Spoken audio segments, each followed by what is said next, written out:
Hey guys, in this video I'll help you with your vibe mechanics. This is not going to be some Chinese combos education. This is going to be the basics, what is really going to give you a lot of LP. Just small adjustments, slightly different order in your abilities is really going to make a major impact. So I'm going to go through a game in Emerald which a friend of mine played. He could have easily carried this game if he just played the ganks and the fights slightly differently. He has good mechanics, but he's just approaching it slightly wrong, and I'm going to help him correct them. So let's go. So in this first clip, we're going to take a look at the first gank. We see a very common mistake here, and actually you got like two options in this play. Here you either just start ordering him, you don't really need the Q, or you just walk up close, hold the Q, and then wait for the flash. Unless you know he doesn't have flash, then you can start off the fight with the Q, because then it's fine.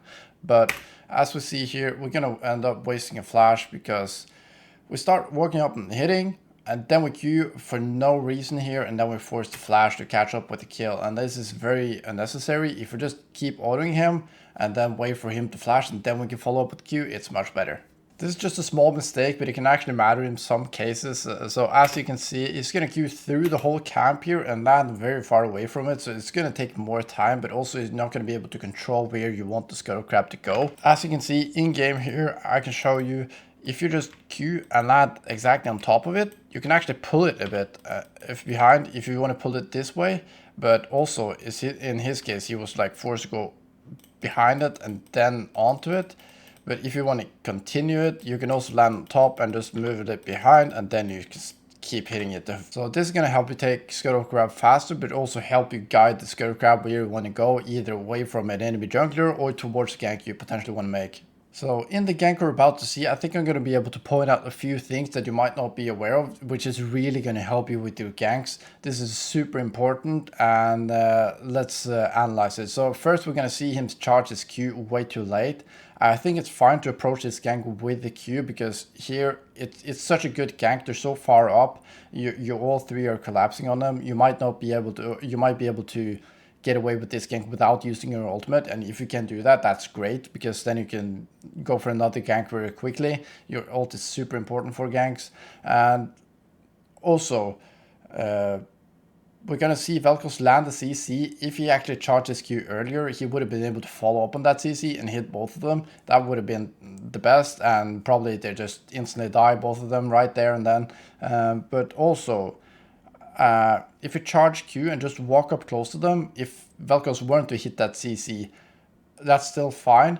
And I just wanted to hold Q there and let them make a mistake or throw the ability or make the play first, and then you can react to it. So if Seraphine were to throw the E at Vi here, for example, when you're walking up and charging your Q, if she throws E to try and root you in your Q, then you throw your Q, because then she's stuck in animation and you can hit it, and you're also going to buffer the CC. Same with if Varus tried to throw his ultimate, you can just buffer through the ultimate with your Q, and that's going to be completely fine.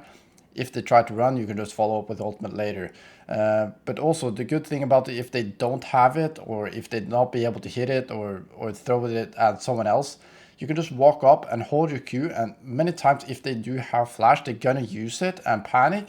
Then you can just connect the Q even though they have a flash, which is gonna give you so much more damage, and also be able to close that gap without having to use your ultimate. So that's super key. You're gonna see it in full action right now. So here, charging Q now would have been much better. Than you could have hit the Q and they both instantly die. Instead, we're forced to use the ultimate. So I think we can all see here that if he connected the Q onto the Vel'Koz CC and just hit them both, they both would have instantly died, and you wouldn't have needed to use your ultimate. And same if you just held Q for Seraphine's flash. Both those options are really great, and it's going to allow you to save your ultimate in that case. So not so long after, we find another good gank onto the bot lane, but here it looks very similar, but at the same time it's quite different because we're much closer to the tower. So as I see it, we've got three options here really. If we know Tribush isn't warded, if that's swept or it's pink in that bush, you can actually just hug the wall and then Q onto the Varus from out of vision, and it's not going to be able to react to it. Or if we're just going up behind here, you can either initiate with ultimate, which is the safer play, because he's not going to be able to flash it, he's not going to be able to dodge it, any of that. So you can just hold the Q and then use your ultimate and then follow up with the Q to knock him into your team after, for example. Or if he flashes, then you're just able to stick on him and you're not going to lose the damage from a Q. Or you're gonna do as I said earlier and just charge your Q and hold it, and if they use something to stay stuck in animation, then you can Q onto them.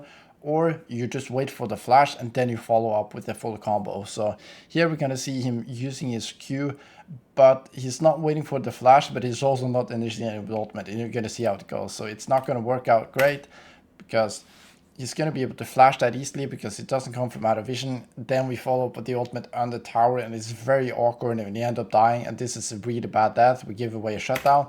This is terrible, but the gank itself is really great, but just changing those few mechanics or the way you play those fights really makes a big difference in your games. So in this one, we're just going to see a minor mistake. We end up wasting our ultimate because of it, and this is actually relevant against a lot of champions, not just Nocturne. So as we're going to see here, first of all, I wanted him to just start charge his Q right away here to try to close the gap. As you can see on the minimap, it's quite long, so then we would be able to close the gap faster, but that's just very minor. But here we end up smiting him, which I don't like. I would have liked him just ward up and use the autos here first of all. But when he does smite him early, this is still fine. I really love that he just walks up and start autoing him, and then we can actually hold the Q when he starts creating a distance. And as we're gonna see here, now, for example, you can do one more auto to proc the W, and then you can just start charging your Q, because then you're gonna get out of range. And then when he uses his spell shield, then you could have either smited it then and then follow up with the Q. We end up doing a very quick Q here, which is not great. And or what if you don't have a smite, or you use your smite like this, you could have also just held your Q for the entire spell shield duration, actually, which is not many think about. You can hold it for so long and bait out so many abilities like Fiora, Parry, for example, or Sivir spell shield. The same applies to these kind of champions. So then we end up using the Q into the spell shield, and then we waste the ultimate, which is very unnecessary. And as you can see on the minimap very soon, after Nocturne ult, here, for example, imagine if you had the ultimate, like Talia's dad, we could just start up with the Q, start ordering in, maybe use the ultimate and Katarina follow up. If Talia doesn't walk in like this, we could either just walk straight to bot lane and gank it like it's free like the other ganks. So that those small mistakes really compound over time and makes a huge difference in your game. It's going to win or lose you many games. So here we're going to take a look at the dive. This is super important, and I actually love the way he's placed this dive, and I want you to do the same. So he starts off this dive with his ultimate onto the virus, and he also knocks the Seraphine and seizing them both. This is great because it's super reliable for your team. They know exactly where they are. The virus is completely stuck, so they can just follow up with their abilities. If you're two-man dive, it's slightly different because it's not so much coordination. But in this case, it's great to just start off with the ultimate.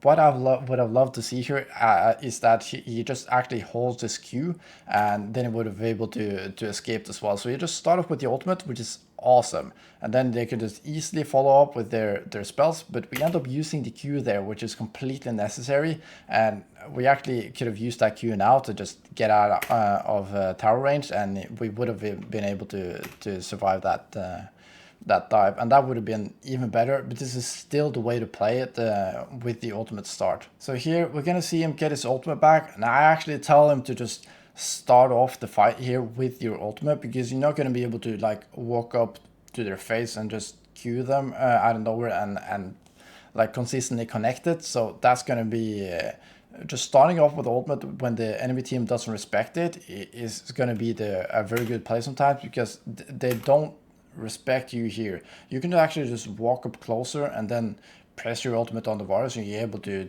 one-shot him, and then you can follow up with the Q later, or just use the Q to CC him and just one-shot him. That's how strong you are at this point with two items when you're a bit fed like this and the enemy team is quite behind because you have ganked him many times. But we end up it's really good movement though for what he's doing. He's like hugging the wall and coming from sort of out of vision, but Varus should never position like this and be able to be hit by this Q. But in this case, in other cases, when you haven't been seen, if you came for the from the other side, for example, and then didn't know that you were here, this is a great moment, and this is how you wanted to play it. But since they know, I just wanted him to walk up and actually just press R, and that's gonna work out. But in this case, when he does connect Q, that's great. Big mistake of ours, but then we end up wasting our ultimate again. We connected the Q. He could have done one more auto and then E here, and then as you can see, his Q is back up in this 0.6 seconds. You could have used the Q and then ultimate onto the Seraphine to close the gap. Instead, Katarina ended up wasting her flash, and we end up chasing Seraphine for very long here as a result. And even though in this case it does work out, we do get the kill. In, for example, another game, maybe their full team comes here and collapses. It turns into a very bad fight. You give a couple of bounties, and that's GG right there. So really think about that. Don't waste your ultimate, and also you can also think about initiate with your ultimate if you need it. So in this one, we see Katarina getting caught, and the rest of our team does too. A fight breaks out. Everything is going sideways. But what we're gonna see is that EX is really panicking. He's charging his Q right away, which I really don't like. Your Q is so important that you can't waste it. And also he ends up using his ultimate after into kind of nothing, especially when you're not connecting your Q. It's very hard to get anything done in team fights. You really want to connect your Q first before using your ultimate. If not, it's usually not the best play. Then it's sometimes, but very rarely. So what we're gonna see here, we see him is charging his Q without any information. It's very terrible because it's so important. I would rather just see him, maybe you can walk here and not waste your Q and see maybe there's a play, maybe there isn't, or I would like him to just stay in that bush. Here we can see he's queuing into nothing, and this is like so hard to actually do something here, especially when you're not connecting Q. If he hit the Q here and gets the auto E and then follows up with the ultimate, with the Vel'Koz ultimate, then he actually might die and they can clean up this fight after. But when you don't, you just simply don't have the damage. If you connected the Q, Nocturne is pretty much dead here. Then this play is way different. So hold your Q unless you know you can hit it.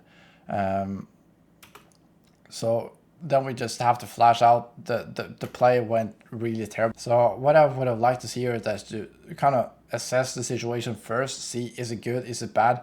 If it turns out this entire play went sideways, people getting caught, then I would like him to just look for another pick. Maybe you can go for another one yourself. Just find one solo and just one-shot one guy, because you're so fed. You can actually just play like an assassin at that point.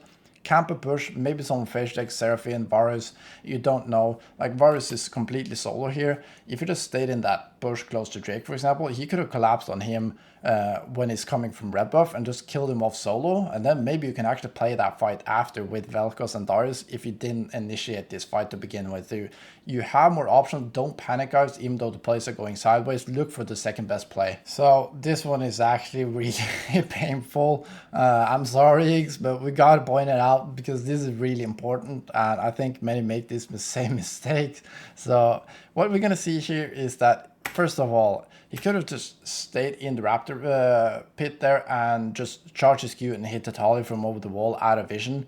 He ends up walking around, and then he uses his Q. When you're walking around like this, you're gonna end up getting spotted. You're not connecting your Q. That it's so terrible. I could have just seen that play in my head, that if he just stayed in the Raptors pit and stayed in the Raptors pit like here, queued onto the Talia, done auto E, and then ulted directly onto the Varus. Auto E, Varus is dead, then you can go back on the Talia. She would have been knocked into Katarina. I can just see the play in my head. This is really painful. But yeah, when you end up walking around, I would have just liked him to hold this Q here and then start off with your ultimate, because you gotta connect Q. It's so important. So if you can't connect it, either you gotta come from out of vision, or you know you can catch up and really connect that Q. You gotta hold it for longer. Then this is completely fine. This is such a winnable fight. And what we see here is that you're not connecting the Q, and then we gotta use the ultimate to close the gap. And this play would have been so much better. And still though, even so, Here too, we end up going back. I would have liked him to just finish off Varus here when the play went like the way it is. Then you could have got the Sunder proc onto the Seraphim, then you could have used your Q back for the Katarina after. So this is just a whole mess. We're switching targets. I want to look at it again so you can see the same. So I hope you feel me with here, just standing over here, connecting the Q onto the Talia, and then we can do some autos.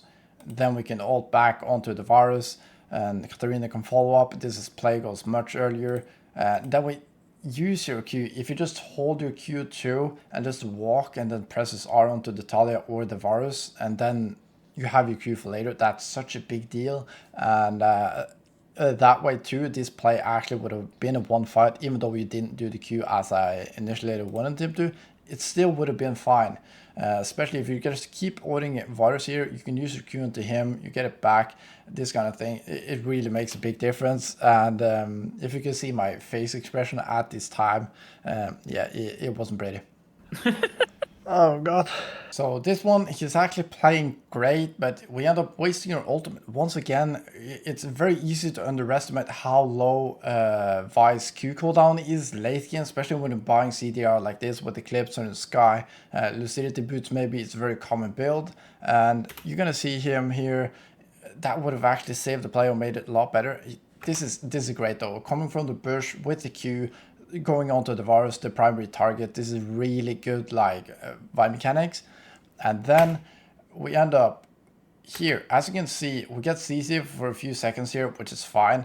But then we have a Q in 0.5 seconds, but we end up ulting here for no reason. We actually have our Q back. We could have just done Q auto E here, and she's actually one shot, and then we can move on back to the other side of the fight. With their ultimate, which is a really big deal. So as we're gonna see here, this all could have gone a lot better.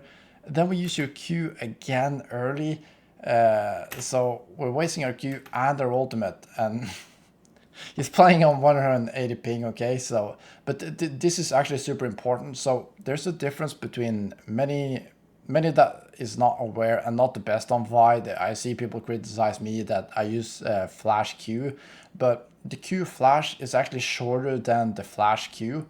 And in this case, if you just flash Q'd, that would be better because Nocturne doesn't have flash anyway, so it doesn't matter if you Q flash or flash Q.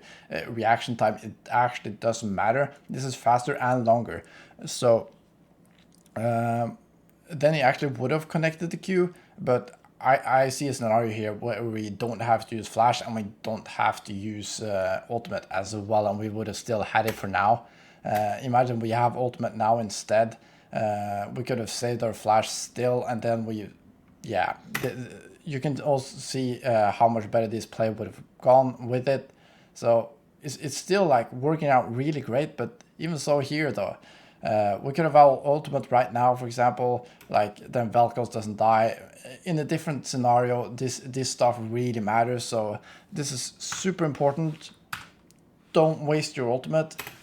Don't waste your Qs, and your flash Q is longer than your Q flash. Remember that, and it doesn't matter when they don't have flash anyways. And it's also, people talk about speed, but the flash Q is actually harder to react to than the Q flash in some cases, unless you're coming from out of vision, or unless you're gonna flash it, because when you're flashing, your fastest, the way you cover a distance in the beginning is faster with the flash because it's instant, and then the Q is actually travel time is much slower than the flash. So especially if you're not going for the entire like distance, having the fastest in the beginning to cover the biggest distance is actually going to be faster than the Q flash. So that's just a small trick right there. So let's talk about Vi's ultimate late game, especially when you're going in damage heavy build like this, which I think is really strong. If you're going either Assassin or you're going Eclipse and a very burst heavy build like this, you do way more damage with the auras on your E's. So if you can able to stay on them and you don't need either the CC, the gap close, or to buffer CC. Those are the three reasons to use your ultimate with Vi late game. You don't use it for damage. So here we're actually going to see here that it's misused. We use your Q, and we can just stay on him with autos here and with E, And that's going to be better. And then we can follow up with the ult after if needed. But here we end up using our flash as a result. And we also used our ultimate, which I think both was necessary in this case. And that means in this case, we can see 4 dead. We can actually just queue onto their Nocturne here and actually just running down with your ultimate and your flash. Let's say you used your flash or your ultimate, that's fine, but he's actually just dead. And we can get so much more. Instead, we end up going back and forth. We make a mistake here. Here we actually got enough damage to just E him. Yes, on the skies, that's a guaranteed crit, and your E actually amplifies the crit as well. So you crit with your basic attack and your E damage. So his Nocturne is just dead to an E, by the way, but he doesn't know the limits, that's fine. But still, we don't use our ultimate for damage. We gotta use it for either CC if we need it, we use it for buffering CC of the enemy team, or we use it to gap close. So here we could have used it for gap closing the Nocturne, and then we ace the enemy team. We could have gotten an inhib, maybe more. Instead, we end up getting nothing because we're kind of stuck. We can't really do much, and now we have to back off. So that's really gonna make a huge difference. We end up losing this game, and this is one of the reasons for it. So if you're able to incorporate these small changes into your own game, you're really going to boost your performance and your LP as a result. I think it's going to make a huge difference. Just small adjustments, it's really going to boost your games. It really compounds over time, and during an entire season, it can make you like one entire rank better. So I hope that helped. So if you want to see this full game where I coach EX live on stream, it's hilarious. It's not super serious, but I think now you fixed your mechanics, there you're going to learn a lot of macro. I think it's really going to help you. It's hilarious. He's my challenger coach, and I coached him on Vi. It's absolutely amazing. So go check it out. Do it. Do it. Do it.